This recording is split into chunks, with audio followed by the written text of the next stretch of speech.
Hello and welcome, listeners, to another episode of the NancoVerse podcast. I am your host, Naman, and I look forward to bringing you some interesting read ups about things that are happening around us in the world. In today's episode, I would like to talk about artificial intelligence and the New Delhi declaration that has been signed, pun intended. It's called New Delhi Declaration. It's a new declaration, yes. It's by the GPAI, which is the Global Partnership on Artificial Intelligence, and they've come out with a declaration which I would like to read about. Another topic that we will be talking about is renewables and the green push and why batteries are important in this entire gamut. Having renewable energy is great.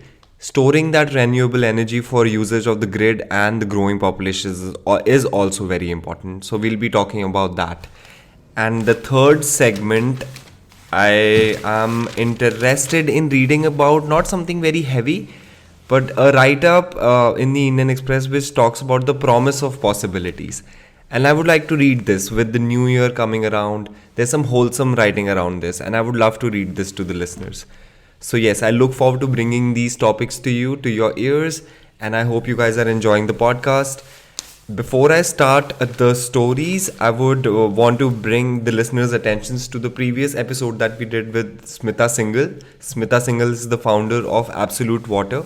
Theirs is a company that treats sewage water and turns it into potable or usable water. With so much issues with water management, the growing population in the country, the demands that we have for water with industrial and domestic use, Absolute Water is providing, and companies like this and innovators like these are providing some glimmer of hope in terms of us being sustainable in our growth and development. So the first story that I would like to cover is the renewable energy story. I was quite fascinated to read this article by Anil Sasi in the Indian Express in the explained section. This talks about how much renewable energy does India have at this point, how much coal energy that do we use at this point, non-fossil fuel based fuel, how much do we use at this point. There has been an increase in the amount of renewable energy capacity that India has seen. However, with the Conference of Party 28, COP28 as it's famously, popularly known as, fossil fuel phase out was a hotly debated, contested issue there. And there was a clause that these guys were doing a pushback on, especially countries like India and China, where there was a proposal that no new coal-fired power plants can be commissioned without an inbuilt carbon capture storage facility. This clause was struck down, and now countries can come up with newer coal plants without having to capture their carbon. This was quite interesting for me in terms of getting to know the increase of renewable energy in the entire energy mix in the country. I would get on to reading the article and bring this to you and also have fun. Why green push needs balancing. COP coal breather is key. This is the headline of the article. It says, fossil fuel phase out was the most hotly contested issue at the COP28, which ended on Wednesday with an agreement to transition away from fossil fuels without a mention of their phase out. So there was just a talk about transitioning away from fossil fuels, but when, how, what, nobody knows. Nobody knows, man. How's these things gonna happen? How are we gonna save ourselves? Nobody knows. A strong pushback by India and some other countries, including China and South Africa, to a proposal stipulating that no new coal-fired power plants can be commissioned without an inbuilt carbon capture storage facility, ultimately led to the omission of the clause from the final deal that was agreed upon in Dubai. So India is going into a new coal thrust. We are wanting to increase the amount of coal that we use for our power. We have a big population, one should remember. However, the facts are that we are increasing our coal dependency. At a review meeting held less than a week before the beginning of COP28, the Union Power Ministry decided to step up its coal-powered generation capacity with plans to add at least 80 gigawatts. So for context, 1 gigawatts is equal to 1000 megawatts. So they're wanting to increase coal capacity by 80 gigawatts, which is about 8000 megawatts. There is a lot of context to this. Currently, India has a megawatt capacity for coal for about 2,06,825 megawatts. So currently, totally we are dependent about 2,06,825 megawatts. I am not going to do the conversion on this, but that's a lot of gigawatts that we currently use. One interesting story thing that I learned from this article was that the renewable energy is also not that less. We have about 1,32,132 megawatt capacity of renewable energy currently. Not bad, we're the third largest in the world as well. We'll get to that. While this was broadly in line with the National Electricity Plan for 2022-27, the new blueprint for the country's power sector released by planners earlier this year, it marked a discernible pivot and a policy reversal from earlier years. Given that the central government had been focused almost entirely on renewable energy for incremental capacity addition, and fresh coal-fired capacity was virtually ruled out. So over the past decade, we've been focusing on increasing our renewable energy. Coal-fired capacity was virtually ruled out. The review held on November 22nd, chaired by the Minister R.K. Singh of Union Power, underscored the country's resolve to revert to coal for desperately needed baseload capacity and agreed to add 60 gigawatts of fresh coal-fired capacity in addition to 27 gigawatts of capacity that is already under construction. 60 plus 28 gigawatts of coal needs to be increased. Coal capacity base load needs to increase for the country to meet its power needs. So what's the problem with renewables? We have focused so much on renewables, we have increased our renewable capacity. However, there remains to be a problem. We'll get into that. And a little bit of a hint, it has to do with the word with the letter B in front of it. The problem with renewables. As part of its emission reduction resolve, the government has consistently stepped up renewable capacity addition over the better part of the last decade to operationally sustain a huge average monthly addition of 1000 megawatts, which is 1 gigawatts, to operationally sustain a huge average monthly addition of 1000 megawatts from non-fossil fuels or renewables to the electricity grid. However, policymakers are now veering around to the view that the country simply cannot keep adding more green capacity unless it has viable energy storage options. Viable energy storage options is the issue. India is now the world's third largest producer of renewable energy. Great. More than 40% of installed electricity capacity comes from non-fossil fuel sources. India is now the world's third largest producer of renewable energy. More than 40% of installed electricity capacity comes from non-fossil fuel sources.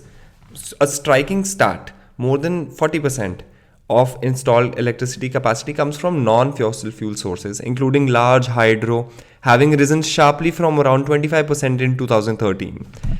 Solar and wind capacity is now more than 30% of this entire renewable pie. While this green push has resulted in a 24% reduction in emission intensity of GDP, ratio of total greenhouse gases and GDP between 2005 and 2016, it has led to a situation in which the grid is increasingly powered by renewables, which creates the problem of intermittency, a significant challenge from a grid management perspective. So if the grid is like the complete big pie, it's like the largest thing, the contribution of renewables has been increasing over the better half of the last decade. Now the problem is that this renewable energy is not able to be captured, and this is leading to issues from a grid management perspective. The overall grid that we were talking about, like the plus renewable, plus coal, lignite, gas, diesel, hydro, nuclear, everything. It is clear in policy circles that without storage, incremental renewable power capacity poses problems for grid managers. For procurers such as state-owned distribution companies, DISCOMs, renewables are not always a viable option precisely due to these vagaries in the generation trends, which means they still have to depend on thermal or nuclear generation to meet the base load demand. For context, nuclear energy is quite less in the Indian power grid, about 7,480 megawatts, which is tame as compared to the 1,32,132 in the renewable and 2 lakh for coal. To counter the problem of intermittency, Intermittency could ease like can be described as something that it's not very regular, not with regular time frames in a sense. But I'm sure my listeners will know. If not, sometimes even I don't know the word, the meaning, exact meaning of a word. To counter the problem of intermittency, power utilities are forced to keep old thermal units on standby. But keeping these units operational results in payouts of high fixed costs. The concept of renewables achieving grid parity is growing to be farce. If the cost of standby thermal power is taken into account, renewable power is now almost twice its cost on paper. An expert closely associated with the capacity addition plan told the Indian Express. The question of storage. Now comes the question of storage. All of this energy is being captured and produced by renewables, but is it even staying in the grid? Are we able to use this captured energy? That's an interesting question. The question of storage. The decision at the November 22 review was a tacit admission to this reality. Given that energy storage is desperately needed alongside green energy sources to counter the variability in renewable generation.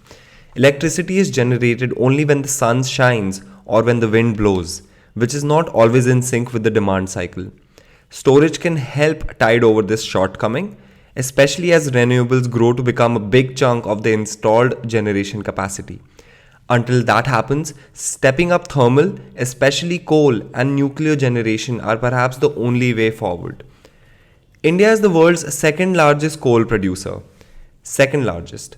The stipulation moved at COP28, if adopted, would have effectively put India's fresh coal based capacity in jeopardy, given the added cost implications. It's like you're trying to make a house, and right before you're about to make the house, the regulations for house making changes. It's like, no, don't do that to me. Or like the pathway changes, basically. This is what's happened. So, like, countries are telling India to have fresh coal capacity with carbon capture. And we just want to make traditional coal capturing, traditional coal generation plants. Basically, has any one of my listeners gone to a coal plant? I remember our school taking us there once. That was a visit from the school to the coal plant. That was quite interesting. I don't remember much from it. I do remember being taken. Coal is important. Coal has been there for some time, powering all of our electricity needs. I wonder the light that is on in my room right now is powered by coal or renewable. I don't have solar panels for context. The renewed coal the renewed coal push comes at a time when there seems to be an emerging policy resolve in favor of not continuing to push solar and wind-based generation to struggling electricity discoms. The renewable challenge is compounded by the fact that Solar Energy Corporation of India, the state-owned company conducting solar auctions, has locked a number of contracts involving green developers in grid power purchase agreements, PPAs, grid power purchase agreements, with no scope of innovation according to sectoral experts. Storage is expensive currently, and the lithium-ion storage battery option for grid application is being ruled out as unviable. Lithium-ion storage batteries are expensive. For context, the government is considering two alternatives: hydrogen and hybrid generation models blended with off-steam pumped storage. But there is a recognition that coal-fired capacity needs to stay as base load for the time being, given that there are constraints on ramping up nuclear capacity. The base load, coal generates that base level amount of energy that we need at this point. We can say as much as we want that we want to save the planet and we want to reduce our fossil fuel usage. However, we need to keep the water warm. We need ACs for our offices and our homes. We need fuels. We need fuels as humans, as currently in 2023. It's a reality that we all face and something that we all contribute to as well.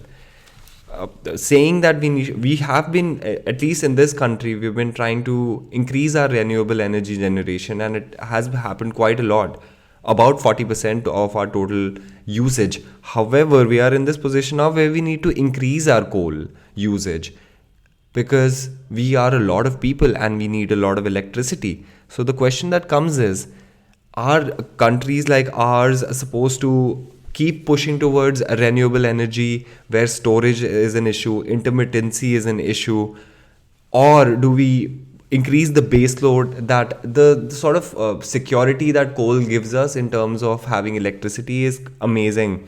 When I say amazing, it's a subjective word, but it is quite cool that increasing coal would be, it's unfortunate, but it is what it is. That's what happens when I read these climate articles and or anything to do with real stuff. Like there are people out there in oil rigs in the North Sea just having water splashed over their faces so that we can sit in our homes and have the heater on. We use a lot of electricity as people. However, the decision to increase new coal generation capacity to the tune of 60 gigawatts is way higher than the electricity plant draft's prescription for fresh coal based capacity. The renewable energy thrust of the last 10 years also meant a projected battery storage requirement in 2031 of between 51 gigawatts and 84 gigawatts and assumes a daily usage rate of 5 hours. So, first we create renewable energy, then we need batteries.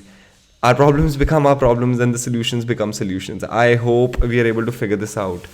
This, at estimate costs of rupees 10,000 crores per megawatts, could translate into investments into battery storage of between rupees 5 lakhs and 8 lakh crore over the next 10 years as backup for renewed capacity.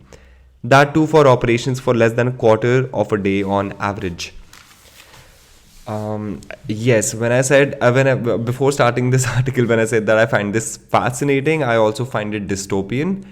Renewable energies were supposed to be the solution, are the solution in terms of providing us electricity from non-fossil fuel based sources. However, we now have a situation where we need to store this energy as well, that is being created by solar panels, that's being created by wind turbines. There's also an issue of them being static in terms of their capacity. Like say if a solar panel can generate 1 megawatt of electricity, seldom can it generate 10 megawatts. It's probably going to generate either 0.8 or 1.2. So there is very less scope of increase or decrease there. Wind turbines are interesting. However, if you're in the battery business, guys, it's time to cash the checks because we need to spend about 5 lakh to 8 lakh crores over the next 10 years. That seems like a lot of money. So if you're in the battery storage business, please hit me up, call me up. I would love to talk to you. Would love to get to know about the businesses, but not just about the money part, but how important it is to actually store the electricity of the installed capacity that we have at this point of renewables. So the next story that I would like to read about is about artificial intelligence, innovation versus safety. How much do you want to innovate and how much do you want to keep yourself safe from this innovation? As some people might think, and as Elon Musk always says, artificial intelligence is coming for us and we're all going to be doomed by it. However, I feel it's better to get to know about what's happening in this entire industry rather than getting to be paranoid, using artificial intelligence as a tool for existing things that you're doing in your life. It helps me a lot in my workplace as well. When I talk about that, I talk about generative AI, which has been commonly used by people across. On artificial intelligence, innovation versus safety. Last month's declaration at the AI summit in United Kingdom focused on minimizing risks. There's been a new declaration that has come by the Global Partnership on Artificial Intelligence, GPAI. This is a story by Swami Andranik Barek on the Indian Express. And it goes, the 29-member Global Partnership on Artificial Intelligence, so there's 25 members to GPAI, has unanimously adopted the New Delhi Declaration. So there's a new declaration called the New Delhi Declaration. Cool. New Delhi Declaration that underscores the need to mitigate risks from the development and deployment of artificial intelligence systems and to promote equitable access to critical resources for AI innovation, including computing and high-quality diverse data sets. Computing. A lot of computing is required for large-scale AI modules. High-quality diverse data sets. Data sets is something that even governments are fighting with private companies for now at this point. The world is quite interesting with this. The declaration adopted on Thursday contrasts with the agreement signed at the United Kingdom AI Safety Summit at Bletchley Park. A month ago, a month ago in the United Kingdom, there was another summit called the AI Safety Summit, where there was another declaration that was signed. There is a slight bit of a difference between them, which we will go deeper into, where countries had committed to first tackle the risks emanating from AI systems. Seems like the United Kingdom AI Safety Summit was talking about the risks, and this talks about more equitable distribution of resources. The New Delhi Declaration has attempted to find a balance between the innovation and the risks associated with AI systems. While it is largely upbeat about the economic benefits that AI can bring, it also flags issues of fairness, privacy, and intellectual property rights that will have to be taken into consideration. So, what does the GPAI New Delhi Declaration on AI say? GPAI is the Global Partnership of Artificial Intelligence, has 29 members, which came out with the New Delhi Declaration. What does it say?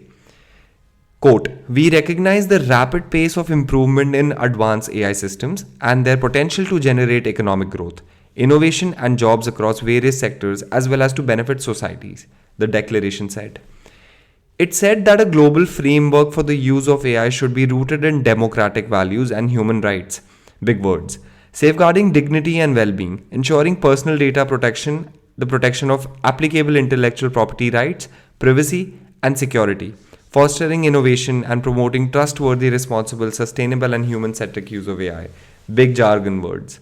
The declaration called for equitable access to critical resources for AI innovation, including computing, high-quality, diverse datasets, algorithms, software, test beds, and other AI-relevant resources, and agreed to support AI innovation in agriculture as a new thematic priority. Innovation in agriculture as a new thematic priority. Artificial and agriculture not only start with the same letter, I feel they could be quite interlinked in terms of understanding the soil, growing different types of crops, intercropping, inculcating the better modes of agriculture using artificial intelligence. If the farmer can, there's a lot of times, especially in this country, farmers are assumed to be not that literate, not that educated, and they don't have brains for themselves to think what is best for them. However, I feel if the farmer is given all the tools that he needs, they can do a good job, especially with an emerging technology that can help them to grow real grains as well. I'm not a farmer, so I don't claim to say that this is going to be beneficial to them right away. However, there can be some technologies that we can read more about in the coming episodes. It said that GPAI would pursue a diverse membership with particular focus on low and middle income countries to ensure a broad range of expertise, national and regional views, and experiences based on shared values. Senegal, a current member of the grouping, was elevated to the steering committee of the GPI. Senegal is a country in Africa. I would love to visit. Would I? I don't know. I don't know much about Senegal. I like to read more about it. How is the world viewing the New Delhi Declaration? Experts have cautioned that such agreements would only work among like-minded countries. GPAI is an attempt largely led by the democratic world to adopt a global risk-based approach to AI. It includes countries like India, UK, United States, France, Japan, and Canada. But China, a tech superpower, is not part of the multilateral grouping, and a senior government official said is unlikely to be invited into the fold. It seems like GPAI, which is Global Partnership of Artificial Intelligence, has kept China out. So the next question that comes in this article is that what's the difference between the New Delhi Declaration and the United Kingdom Bletchley Park Declaration? There were two declarations within the past 2 months about artificial intelligence and how countries are wanting to collaborate on that. There was a slight differences and we'll get into that. How does it contrast? While GPAI New Delhi Declaration addresses the need to tackle AI-based related risks, it largely supports innovation in the technology in various sectors, including agriculture and healthcare. The essence of the declaration can be summed up as follows. AI is inherently good and is a catalyst for economic growth, but some harms need to be mitigated along the way. It assumes that it's an inherent good. By contrast, the declaration that was signed at the UK AI Safety Summit last month put security and safety risks related to AI at the center of the discussions. At the Bletchley Park meeting, 28 major countries including US, China, Japan, This included China as well. UK, France, India, and other European Union agreed to sign on a declaration saying global action is needed to tackle the potential risks of AI. There's a lot of potential risks that come with AI, and the UK summit talked a lot about the safety and those issues versus India being more optimistic. When I say India being more optimistic, I mean the New Delhi declaration that was signed between them had more. It actually verbatim said that there is an inherent good with AI and there are some harms that need to be tackled. The UK declaration noted the potential for serious, even catastrophic harm, either deliberate or unintentional, stemming from the most significant capabilities of these AI models, as well as the risks beyond frontier AI, including those of bias and privacy. What is frontier AI? Here it is. Frontier AI is defined as a highly capable foundation generative AI models that could possess dangerous capabilities that can pose severe risks to public safety. Frontier AI seems to be a generic term talking about a catch-all term uses to describe AI models that match or outperform existing cutting-edge AI models, either in terms of capability or variety of tasks. So the daddy of AI, basically. No, the daddy of existing AI or mommy. The countries agreed that they would build risk-based policies to ensure AI safety and collaborate as appropriate, while recognizing our approaches may differ based on national circumstances and applicable legal frameworks. What is India's official position on the regulation of artificial intelligence? What is our position right now? Where are we at this point?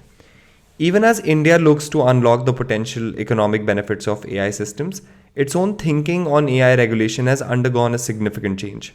From not considering any legal intervention on regulating AI in the country a few months ago, to now moving in the direction of actively formulating regulations based on a risk-based user harm approach.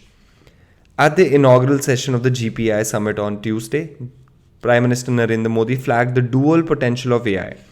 While it can be the 21st century's biggest development tool, it can also potentially play a very destructive role, and called for a global framework that will provide guardrails and ensure its responsible use. The innovation is there, how do we use it is the question. In April, the Ministry of Electronics and IT had said it was not considering a law to regulate the AI sector. Union Minister Ashwini Vaishnav said that although AI had ethical concerns and associated risks, it had been proven to be an enabler of digital and innovation ecosystem. However, after deepfakes of a number of popular personalities got mainstream traction, the IT ministry began to talk of concrete legislative steps to tackle AI-based misinformation. This shift was also anticipated in part in a new consultation paper floated earlier by the telecommunications regulator, TRAI, Telecom Regulatory Authority, which said that the centre should set up a domestic statutory authority to regulate AI in India through the lens of a risk-based framework. So there is a lot of issues that is happening in terms of AI being used as deepfakes. I think it's when your own face is morphed into somebody that is not you. It's like you're there, but you're not there, saying things that you've never said. A lot of people are getting fake endorsements from celebrities for their brands. If it sounds like a lot of fun, it's like if you can't afford the celebrity, just make a deep fake. I'm not promoting deep fakes. It could be illegal, and please check with your legal advisor before making a deep fake of anyone. Snapchat filters have been there. I think a lot of my younger listeners would know that this deep fake stuff has been quite real in their lives since 2016. Why are we talking about it now? Whenever old people come into this entire mixture, things just get delayed. It's like your mama coming on Facebook while you're already on Instagram. That's a different segue that I've gotten into. However, this was a little bit of a sensory article when it comes to artificial intelligence. It doesn't really go deep into the technological aspects of it, the hardware, the computing, the sort of algorithms that they were talking about. This is more to do with international relations and how a country is going to be secure or insecure about other countries developing better capabilities to sort of try and attack their systems or take away data or things like that. This was a little bit more about geopolitics and international relations. I would like to read up and even talk to people who are building the artificial intelligence, who are building these softwares, these algorithms, these test beds that are needed, these other relevant sources, even data sets for that matter. I think I was reading up on something earlier where they were talking about this, where governments are now trying to reach out to Apple and Google to get make a mirror of their entire city and sort of get a better understanding of the wiring and things like that for governance, and even maybe snooping on people. Who knows? Interesting. I will keep following and reading up on stories around artificial intelligence and how it's developing. If there's anyone who knows and listening to this, who knows anyone who's working in the industry, please do hit me up as well. I would love to speak to you. So this marks the end of today's NancoVerse podcast in terms of the topics that had to be covered. There was a third segment that I was going to do, but I'm going to abandon it because I feel like there is a little bit of possibility in terms of writing something like that for my own self. This article was talking about how December brings the holiday cheer and the end of year accounting. End of year accounting is a time that comes around in December. We're actually doing a little bit of audit about our own lives and how have we been doing? How are our friends? How are our families? How are our bodies? What's our bank account looking like? How's our job? How's the dog? Is there something that we need to buy? Is there some kgs that we need to shed? Are there habits that we are currently into that are not really serving us well and we need to get out of that? That is something that we all think about at the start of a new year on some unconscious or conscious level. There are some people who don't believe in it. They're like, there's nothing like New Year. Sort of like a life just keeps going on. You can keep making resolutions, as many resolutions as you want. It's all to do with action. You could start a resolution in July as well. Like, why does it have to be January? Me, on the other hand, I feel there is some value in coming up with these resolutions. It gives you a vision statement, a sort of a way to look at where you want to head in your life. Like, how are you wanting to exist in this world? Is there something that you want to achieve? There's one thing that I would like to do is to learn jiu-jitsu. I've taken a few classes, but I would like to do more of that. So in this coming year, maybe starting some jiu-jitsu classes would be great. Is there any listener of mine who's into Brazilian jiu-jitsu, things like that, or martial arts in general, like mixed martial arts, keeping my body strong, stable, secure, healing, and also working on my relationships and my profession, getting better opportunities, getting to travel more, getting to spend more quality time with your loved ones is something that's going to be important to me. I'm going to be bringing you more of these episodes. I hope this is bringing you some value, and I hope you guys continue to live well, stay happy, keep smiling. More importantly, just try and live well, man. Just increase the quality of the life that's there. That's something that I think about all the time. If I take 2 deep breaths, no matter how much of a bad mood I'm in or less of an energy, I'll just get up and get the work done. Whatever it is, sometimes getting out of bed is the bigger fight of the day. And if you're able to get through that, if you have optimism and some form of look out for yourself in that sense that, hey, I'm going to go on this walk. I'll go on this walk. Nothing's going to stop me from going from this walk because that walk's going to make me feel good. And that's important. And if you do that, I'm proud of you. Sending you much love, guys. A zero cost way to support the podcast would be to hit a like on the YouTube video. Share it with a friend that you think might like it. And also you can spot the podcast on Spotify. We're on audio platforms. Yes, I enjoy you guys a lot. Thank you for listening to me. Jai Hind.